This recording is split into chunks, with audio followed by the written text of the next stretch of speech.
At this point, perhaps the most helpful thing that I could do is show you a few theories that wanted to cover everything, that were proposed in ontology. How does it all hang together? So that you get the idea of what I'm talking about. No doubt you've not heard any of this stuff before, so you need some examples. So I'm going to leave this list over here, and I'm going to start with the theories of Pythagoras and his followers. They not only did mathematics, if you remember from school, studying the Pythagorean theorem and other things such as that in geometry, but they had an ontology. And they recognized at the same time that what they regarded as generating everything else was also divine. It won't surprise you, but maybe it will, to hear that what they said this was numbers. Everything is made of numbers. So whereas you and I might think more of atomic theory, think everything is made up of atoms, for Pythagoras and his followers, it was not. It was numbers. Things are clusters of numbers. And numbers combine this way and that way to form different things, but the numbers themselves are self-existent and generate everything else. So they not only did mathematics as a commune, they prayed to numbers. They worshiped them. Almost nobody does that anymore, but there's still people who think that the mathematical is that on which everything else depends, and that's what they held. So to use the metaphor I started with of the necklace and the string and the beads, their claim is this isn't just one bead on the necklace, this is the string. Everything else is held together because numbers combine in different ways such as to produce things that have these other different characteristics. So it's what hangs everything together. And mathematical truth is therefore the most fundamental truth that there is. It's eternal, it's uncreated, it's changeless, it generates the world of change in which we live, but it's the explanation of everything in the world in which we live. That's an ontology, that's a theory of reality, that's hanging everything together. That's not the only one. Here's another one. I already gave you Thales, so why don't we take Plato? This is a little more complex, but you will see why it's an example of what we've been talking about. Plato looks around the world and says there's a lot of things that are puzzling about this world. I mean, really puzzling. For one thing, every object that we see is only in one place at one time. Each object is distinct from any other object, but then they have qualities that are the same. This chair isn't that chair, but they're both blue. Blue then isn't like an object. Blue can be many places at once. And he calls terms that apply to many things at once universals. How is this universal knowledge possible? That's what he asks himself. And he comes up with a theory. His theory is, you ready for this? There's another realm of reality, and in the other realm of reality is the perfect blueness, and all the blue things in the world in which we live are imperfect copies of it. So that's why trees are the way they are, because there's the perfect tree in his other world, and all the trees that we see are imperfect copies. The model for this, it grows out of concerns in mathematics, especially geometry. We have an idea of a perfect circle, but there's no such thing in this world. Where did we get that idea? We have an idea of a perfectly straight line, but no matter how you try to draw one under enough magnification, it's not perfectly straight, it's irregular and jagged. So where did we get the idea? Well, it's because, says Plato, our minds are in touch with this other dimension of reality that's got all the perfections in it. There's not only the perfect green and the perfect what it is to be a tree and perfect what it is to be a horse, there are also perfect lines and points. There are all the numbers are in the other world. So he absorbs, he takes in part of what Pythagoras was saying. The mathematical is does constitute the fundamental law order of the universe, but it's only one of a lot of things in this other world. There are also other kinds of perfections. And that's why we also have the idea of perfect justice or goodness. Those are things that make something better to have them than not have them. And we see imperfect instances of those in this world. The perfection is in the other world. So for Plato, there are two ways to explain what's going on in the world. There is the material things are made of. That's what Thales was worried about. What kind of stuff is that? And then there are the perfections in the other world, and the perfections control how the matter gets shaped into things in this world. It's a lot more complicated. And Plato now has two beads, not one. Perfections, including mathematical laws, but not limited to them, as Pythagoras had it, and matter. And matter would just be chaos without the order imposed on it from the world of perfections. Some later Christians thought that sounded a lot like heaven, and they identified heaven with the perfections and read the perfections into God. I'm going to argue that that was a serious mistake. Scripture doesn't ever speak of God as all and only perfections, or even say anything about perfection when speaking of God. But that's another story for another day, and we will get there in this course.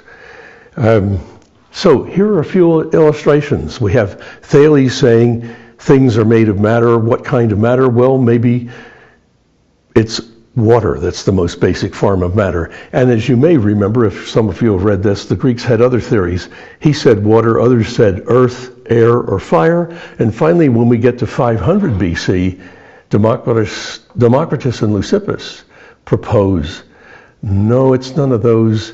It's little things called atoms. And how the atoms combine makes earth, air, fire, or water. So that theory goes all the way back to 500 years before Christ. I wish I could hear your questions. But these examples ought to show how people come over here and what they pick out and what they don't. They pick out the mathematical or the physical. They want matter to be of a certain kind. The laws can be quantitative, having to do with mathematics. Aristotle, Plato's great student, proposed a theory of reality which was different. It was matter, and you might call them perfections, but he thought the main characteristic of them was logical rather than mathematical. And rather than say they were in another realm, he said they were in each and everything.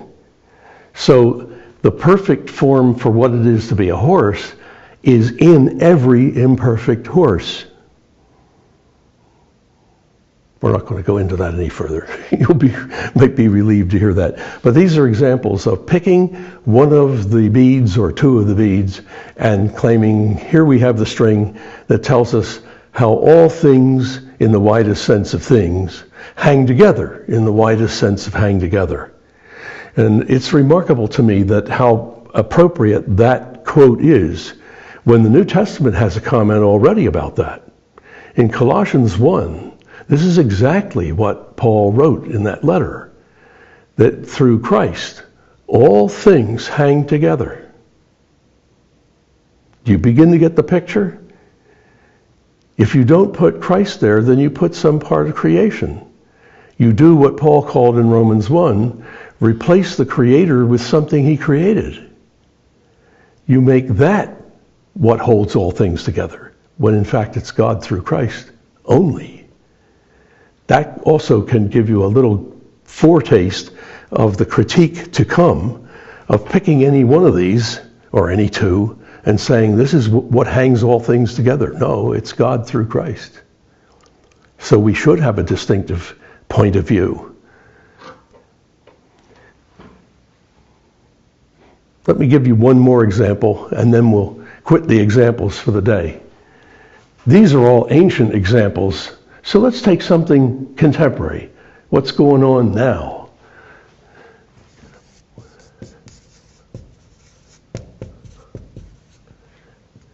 Materialism.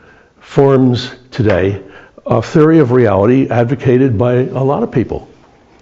I don't know that it's certainly not I don't think it's a majority of philosophers, but it may be a plurality. It may be it's the largest single group, and it's a very vocal and loud group, and a group that has a lot of talent. And what they are saying is everything is fundamentally physical. The fundamental realities we can't name. It's not atoms, we know that, because atoms are not indestructible. But there's whatever it is that is the divine basis of everything else, whatever it is that generates everything else and is itself self-existent, is something physical. We don't know what, but whatever it is, it's going to be physical. So physics is the science that's really going to hang everything together. Because all of these, the rest of these, are real, if they are real, only to the extent that they're produced by matter. So what we have at the basis of all reality, and this is their expression, is the purely physical. Whatever those things are. They might turn out to be quantum entities or something, but no one knows quite what they are, but they're sure that whatever it is that is fundamental to all reality and hangs everything else together is the purely physical. And they are perplexed most by human rationality, by what we would call minds. What are minds? Now, some of them are extreme physicists, and they say nothing, listen to this, nothing has any characteristic except physical characteristics. And physical laws are the only laws that hold for reality. That's pretty difficult to defend, because it would mean that there really are no logical laws, which are the very laws by which we think and propose that theory. But others will tell us there's the basic physical reality, and if it gets complex enough, then these other kinds of characteristics emerge or supervene on the physical, and that's what we call mind. So some of them think there are really only brains and brain processes, but what we think by using those processes is what we call mind. So the mind isn't another non-physical thing. It's different from the brain in the way that a software program is different from the computer in which you run it. The brain is the hardware, and what we call mind, the thoughts, concepts, desires, fears, hopes, they're like the program that runs in it. So the program's completely dependent on the brain. And yet others differ a little again. They say there's the brain and there's the mind is a separate and distinct thing, even if it depends on, only arises from the brain. It has characteristics that brains don't, and it's in that experience that we find such things as logical laws or beauty or ethical right and wrong or whatever. Those are all versions. So there are many versions of the materialism, but here it is. It means what's fundamental in reality. The string, again, that hangs together all the beads. Materialism in philosophy, then, doesn't mean that somebody's interested only in accumulating wealth and objects and things. That's what we sometimes use it that way in common speech, but it's not what it means in philosophy. It means being a physicalist. It means saying what's fundamental, what hangs everything together, whatever else you're going to allow in your theory, it hangs together because of the physical, the purely physical. And we'll come to that stuff as well later in this course. And I will argue that actually the expression purely physical is meaningless. So that again is a piece of the Christian critique of the way it often gets done these days. Okay, quickly, a recap. What we've done today in this lecture, these three parts, is first of all explain what a theory is. They're our guesses that we insert into gaps of our knowledge in order to get an explanation. That happens within the sciences that are represented by all these things over here.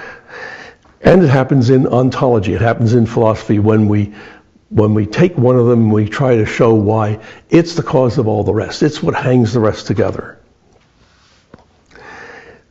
Then we looked at the fact that this theory making replaced myth making as a way of explaining. We distinguished theories that occur within any of these areas with ontologies that try to give us the big picture, how it all hangs together, and we saw some examples of them. All of this, of course, plays off of our experience, our common experience of the world around us prior to making theories. Christian philosophy is going to accept that and not try to refute it as though it's some kind of false theory. What's presented to us is the world as God made it and as we experience it. So we're going to take that part seriously. We're not going to turn around and say, for example, as some of the materialists do, well, the physical is the only real one, all the rest are illusions. And they do say that. There are people with their bare faces hanging out, they tell you that.